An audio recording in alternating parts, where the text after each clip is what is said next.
Olá, está no ar o Todas as Letras, o programa sobre língua portuguesa e literatura da TV Mackenzie, que apresenta a vocês todas as letras do nosso português de um jeitinho diferente. Voltaremos ao período antes da colonização, para saber como era a nossa língua lá no começo e descobrir o que herdamos dessa época. E no meio dessa trajetória, paramos em um autor bem brasileiro, que registra em sua obra histórias do nosso país que nunca antes foram contadas.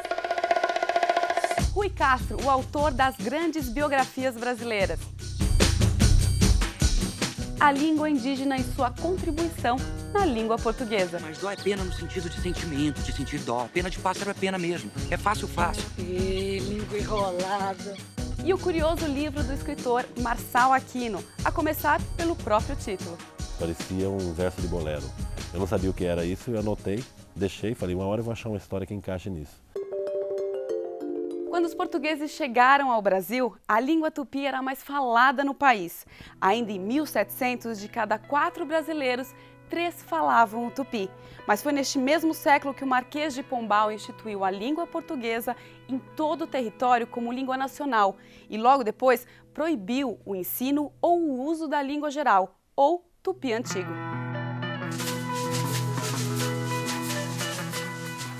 Aquilo para ele representava um perigo, né? A soberania portuguesa. É certo que as famílias dos portugueses e índios em São Paulo estão tão ligadas hoje umas com as outras que as mulheres e os filhos se criam mística e domesticamente. E a língua que nas ditas famílias se fala é a dos índios, e a portuguesa a vão os meninos aprender à escola. O declínio da língua foi inevitável, mas ela nunca foi extinta. Até hoje, é falada em alguns pontos da Amazônia. 20 mil dos vocábulos dicionarizados no Brasil têm origem tupi.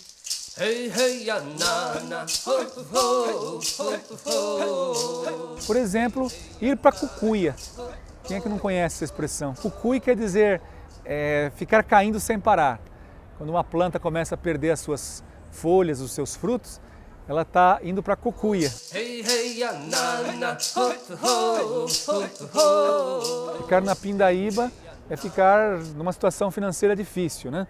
A pessoa que fica na pindaíba significa vara de pescar. Quem fica na pindaíba vai pescar para comer. Ficar com nhenhenhen significa ficar falando sem parar. Nhenheng quer dizer falar, né? Nhenhengatu quer dizer a fala boa. Era em tupi que os bandeirantes e desbravadores se comunicavam. E é por isso que tantos estados, municípios e rios têm nomes de origem indígena, como Pernambuco, que significa mar com fendas, uma referência aos arrecifes, ou Piauí, que é o rio dos piaus, um tipo de peixe. Alguns locais também foram nomeados em tupi, ainda no período pré-colonial, como no caso de Anhangabaú. O vale na região central de São Paulo recebeu o nome indígena, que significa água do rosto do diabo, antes mesmo do descobrimento do Brasil, e persiste até hoje. Muoca significa casa dos amigos, casa dos parentes. Mun quer dizer família em tupi. Ioca significa casa. Pouca gente sabe, mas Moema é uma personagem da epopeia do Santa Rita Durão, o Caramuru. Paraguaçu. Moema. Escritores notáveis por sua literatura em português conheciam e bem o idioma indígena. Foi o caso do padre Antônio Vieira, ou de Gregório de Matos, que fazia versos que ironizavam a elite de Salvador. A coisa como ser um paiaiá, muito prezado de ser caramuru, descendente de sangue de tatu, cujo torpe idioma é o cobepá. O indianismo vai ser responsável pela introdução do índio na arte literária brasileira. O tupi serviu de base para grandes obras da nossa literatura. Nas poesias do século XVIII, como Uraguai, de Basílio da Gama, e Caramuru, de Santa Rita Durão. E até 2 séculos depois, entre os modernistas, como Mário de Andrade, na obra Macunaíma. Você não fala, menino? Ai, que preguiça. É em uma pequena cidade do Pará, Pará que no Tupi Antigo significa rio, que se passa o novo romance do escritor e roteirista de filme Marçal Aquino. O título Eu Receberia as Piores Notícias dos Seus Lindos Lábios já anuncia que a história que vem a seguir é no mínimo intrigante. Em 2000 eu pensei nesse título, achei curioso esse título, Eu Receberia as Piores Notícias dos Seus Lindos Lábios, parecia um verso de bolero. Eu não sabia o que era isso, eu anotei, deixei, falei, uma hora eu vou achar uma história que encaixe nisso. 2 anos depois eu comecei a escrever uma história de um fotógrafo que se exila no interior do Pará e vive uma série de aventuras lá. E aí eu me lembrei do título, falei, essa é a história. E era a história, eu entendi que esse título de certa maneira resumia a história do fotógrafo e o envolvimento dele com uma mulher lá no interior do Pará. Então quando ele chega no Pará, a ideia inicial dele, numa cidade de Garimpo, que é uma cidade tensa, uma cidade onde há um grau de tensão muito grande no ar, por conta dessa coisa da corrida do ouro. A ideia inicial dele é colher material para fazer um livro de fotografias com as prostitutas que vivem ao redor dos garimpos. Nesse meio tempo ele conhece uma mulher que não é uma prostituta, é uma mulher local, casada com um pastor evangélico, e ele tem um caso de amor com essa mulher. E o dado curioso que eu queria investigar com isso era que o pastor, o marido, ele não reage, não há uma reação dele. É o meio hostil que reage, é o meio que hostiliza essa relação, é a cidade que reage a esse caso de amor. Eu viajo muito, gosto de olhar gente, olhar coisas. E na minha opinião é isso que está acontecendo. As pessoas estão usando a violência como moeda de troca, em qualquer que seja o tamanho do meio onde vivem. Então a ideia era um pouco falar disso, mostrar para as pessoas que as relações estão muito mediadas pela violência. Com isso, na verdade, eu quero apenas levantar um tema. Eu não quero pregar mensagem nenhuma, eu não quero dizer isso é certo ou errado, porque não é a função do escritor. A função do escritor é compartilhar com os leitores uma história, se possível, deixar algo na sua cabeça ao final do livro. Rui Castro é jornalista, tradutor e escritor. Fez escola com sumidades na área, como Carlos Drummond de Andrade, Paulo Francis e Nelson Rodrigues. Hoje, quem ensina é ele na posição de autor de grandes biografias. Rui Castro tem uma forma singular de pesquisar e escrever sobre momentos e pessoas, em um país nada adepto a biografias. Nascido em 1948 em Caratinga, Minas Gerais, ele se mudou para o Rio de Janeiro aos 10 anos de idade, onde vive até hoje. Rui adotou e foi adotado pela cidade maravilhosa, praticamente um carioca autêntico que conhece o Rio de Janeiro melhor que muitos nativos. A cidade tem uma influência marcante em grande parte de sua obra. O Rio sempre foi a minha casa, na verdade, né? Quer dizer, os problemas do Rio sempre foram os meus problemas, né? Eu sempre assumi como sendo uma coisa sobre as quais eu tinha alguma responsabilidade. Isso desde que eu tinha calças curtas e lia o Correio da Manhã. O jornal era de grande expressão na década de 60, barulhento bastante para tirar e colocar muita gente no poder, estimulante o suficiente para persuadir um jovem de 18 anos a ser jornalista, só para poder trabalhar lá, como foi o caso de Rui Castro, que integrou o time do Correio da Manhã em 1967. Só que antes disso, o foca da redação foi reprovado no vestibular de jornalismo. Ironicamente, o escritor, que hoje conta diferentes momentos da história do Brasil, tirou 10 em português, mas foi eliminado com 2 em história. O que eu vou fazer então? Eu vou fazer ciências sociais. Vou ser sociólogo. Me preparei, fiz vestibular naquele ano, 67, o ano seguinte. Passei, fiz o curso, não sei como terminei o curso. Tive a honestidade de não ir jamais buscar o diploma. E essa história de que eu sou sociólogo é um dos segredos mais bem guardados do Brasil até agora. O lado sociólogo foi atropelado pelo jornalista nato, que rapidamente mostrou nas redações sua criatividade e humor para escrever. Já conheci o Rui de fama, era considerado um bom repórter. Nesse tempo era um bom copydesk, né? Ainda era o tempo do copydesk. E ele era considerado um bom copydesk, sobretudo uma felicidade muito grande para fazer títulos, legendas, com aquele espírito de humor que ele tem. Rui passou por praticamente todas as redações mais respeitadas do Rio e de São Paulo nos últimos 30 anos. Há mais de 15 anos, escreve para o jornal O Estado de São Paulo. O jornalista levou a experiência das redações para a literatura. A estreia nos livros foi em 1989. Rui Castro fez uma compilação de frases de diferentes autorias sobre o mau humor. Deu tão certo que os outros 2 volumes vieram na sequência, em 1991 e 93. Eu descobri ao fazer essas antologias de mau humor, todo grande humor é de mau humor. Um homem pode ser perfeitamente feliz com qualquer mulher, desde que não viva com ela. Quando o sujeito é uma besta e não é capaz de fazer nada, faz filhos. Mas nada foi mais inesperado do que a estreia de Rui como biógrafo em 1990.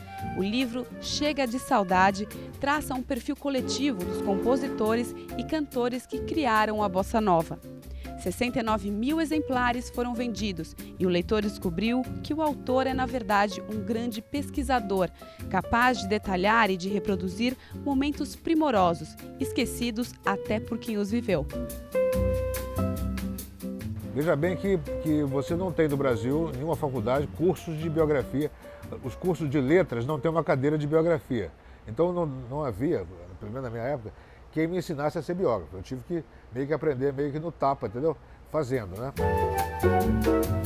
Chega de Saudade oferecia pela primeira vez um espelho aos jovens narcisos.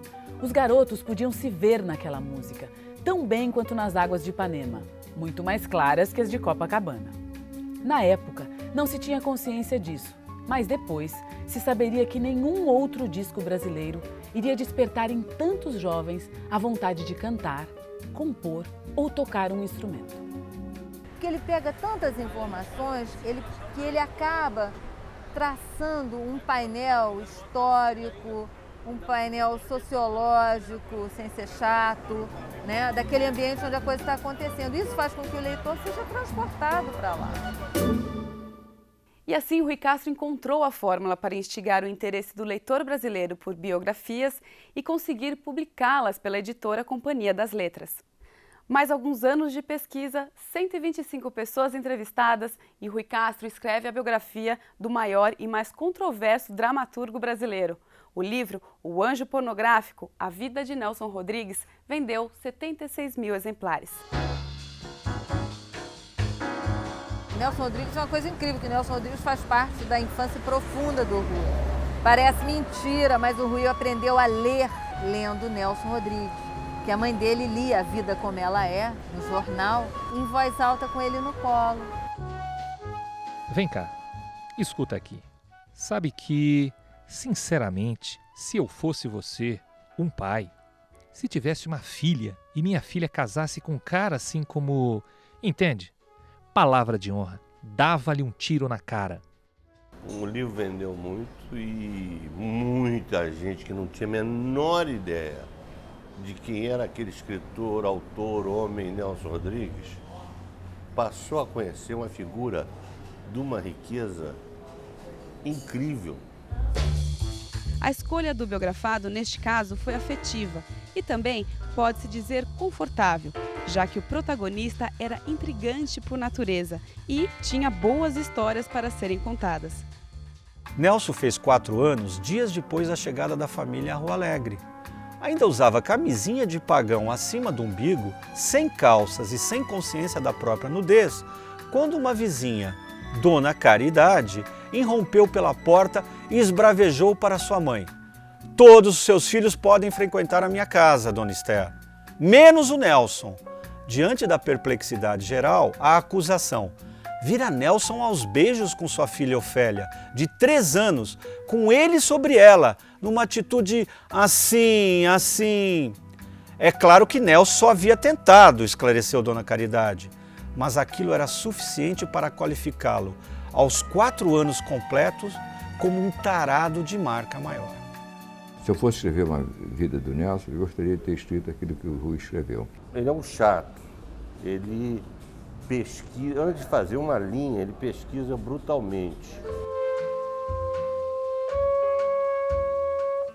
Além da biografia, Rui Castro coordenou o relançamento da obra não teatral de Nelson Rodrigues. No espaço de 3 anos, o escritor publicou uma nova biografia. Só que desta vez, a escolha para definir quem seria o biografado adotou outros critérios.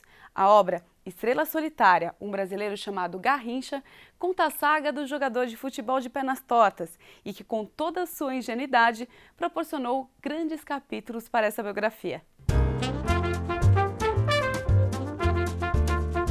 Então havia muito material prévio, né, já sobre ele, que me facilitou muito a investigação, como também a vida dele, da família dele.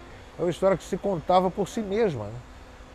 Então um fato encadeava com outro, e eu não tinha que ficar preocupado em fazer as ligações, porque já vinham naturalmente, né? Era uma desgraça e uma tragédia atrás da outra. A crise estava perto de chegar aos 100 graus e ferver. No dia 27 de julho, Lídio Toledo deu um ultimato a Garrincha. Se quisesse continuar jogando, teria de operar-se. Seu problema só desapareceria com a raspagem da artrose e a extração dos meniscos.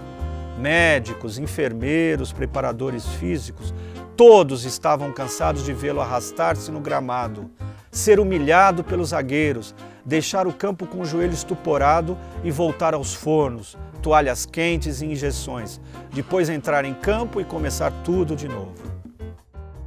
O momento da escolha do biografado é o mais importante. Rui Castro amadurece e pondera por muito tempo até se definir. O trabalho invoca uma convivência não só com o personagem, mas com o elenco e o cenário que o cercava, familiares, amigos, conhecidos, locais e épocas. Rui Castro fez mais de 500 entrevistas com 170 pessoas para escrever Estrela Solitária. Já foram feitas 12 reimpressões do livro e vendidos 83 mil exemplares. E no ano passado, o autor superou o próprio tempo médio de produção. Foram 5 anos até lançar a maior biografia de uma artista já publicada no Brasil, Carmen, uma biografia. Depois dos primeiros 3 anos de pesquisa, Rui Castro já tinha cerca de 100 pessoas com idades entre 80 e 95 anos que conviveram ou conheceram Carmen e poderiam ajudá-lo a contar essa história. Uma biografia é feita de informações. E as informações podem ser colhidas de todas as maneiras possíveis, né? Em material impresso e principalmente em conversas com as pessoas. Então, por exemplo, eu faço uma lista inicial de 150 a 200 pessoas com quem eu pretendo conversar nos próximos 2 anos. E saio em campo e mando bala e vou conversando e de repente descubro que essa ou aquela pessoa não vale a pena procurar, ou então já morreu, em compensação já achei 2 ou 3 que não estavam na lista, que eu preciso achar de qualquer maneira, nem que leve 1 ano e meio, eu vou achar essa pessoa. Para mim, é antes do Rui Castro e depois do Rui Castro, né?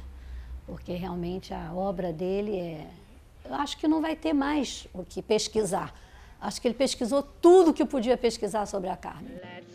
Ele virou, né, assim, um amigo, um admirador. A Carmen, para ele, realmente é incrível, sabe? Ele parece que viveu, ele escreveu o livro vivendo as situações junto com a Carmen. Então, isso, para nós, a família, criou um vínculo muito grande. Ultimamente, eu tenho me convencido de que, quando eu resolvo tratar de um personagem, é como se aquele personagem já estivesse habitando dentro de mim há anos. E eu apenas não sabia disso. Durante os últimos 5 anos, a vida de Carmen virou a do autor e de quem mais estivesse com ele. O Rui não tinha ideia de quem era a Carmen Miranda, realmente, até escrever o livro. E ele se apaixonou completamente por ela. E, por tabela, eu também. A vida da brasileira mais famosa do século XX é contada junto à história da juventude brasileira da década de 20 e 30 e dos bastidores de Hollywood nos anos 40 e 50. Eu, às vezes, paro, fecho o livro e choro, entende? Porque a narrativa dele é romanceada, sabe? Não é aquela narrativa assim, aquele biógrafo. Ele romanceia, então aquilo mexe com você, né? Centenas de pares de olhos convergiam para um turbante de tecido laminado verde-lilás, trançado em forma de coroa, e para um bolero de brocado todo rebordado de miçangas e paetês. Era Carmen adentrando o salão do Baltimore Hotel de Los Angeles na noite de 27 de fevereiro. Apenas por chegar, já roubou a festa de entrega do Oscar de 1941 e no cenário mais adequado para isso. Essa capacidade que ele tem de transformar a realidade em uma coisa tão interessante que às vezes parece mentira. A verdade é que a realidade ela é muito mais incrível do que a ficção, né? Ele, quando bota o personagem sentado numa rede, ou quando o personagem franze o sombreolho, é porque realmente ele apurou que o personagem naquele dia, naquele lugar, naquela data, franziu o sombreolho. Esse é o Rui Castro, né? E nesse ponto ele tem pontos de furo sobre qualquer outro biógrafo. Na parte final, realmente, do livro, me emocionou demais, tanto que o último capítulo eu li à noite e passei a noite em claro, sem conseguir dormir. Tal foi a minha emoção ao ler o último capítulo, tanto que quando veio o epílogo, eu disse, não, o epílogo eu vou ler de manhã.